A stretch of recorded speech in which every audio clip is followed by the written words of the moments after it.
Qaynonani hurmati bitta yorilgan tarvuzchali ekan. Shunaqa qilib bo'yanib g'iybatda olamiz. Koreyada yashab, so'ngra O'zbekistonga ko'chib ketgan bitta dugonam bor edi. Hozirda Toshkentda yashashyapti. Qaynasi uylariga bir haftaga mehmonga kelibdi. Xullas, tarvuzni kesibdi. Bilasizlar, O'zbekistondagi tarvuzlar zo'r pishadi, shakarli bo'ladi.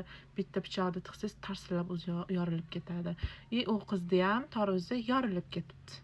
Qayna shundoq qarabdi-da, uyga mehmon kelganda tarvuz kessa, mehmonni hurmat qilmasa yorilib ketar ekan, debdi.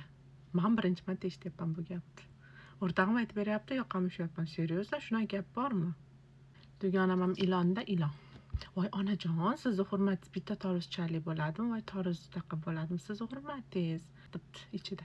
Xullas, o'sha kundan boshlab urushga qitiqlash boshlanibdi. Narigi dugonamga o'xshab bu qaynonamiz ham bir xil ekanlar. Kelgan payti boshlar ekanlar.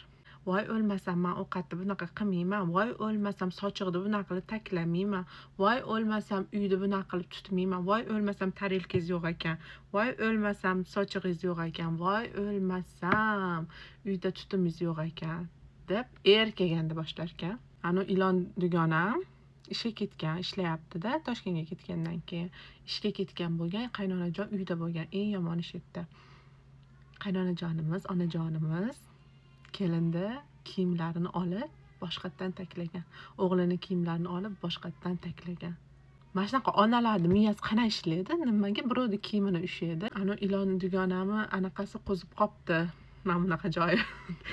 Ismi tegmay qolib urushni boshlaydi-da.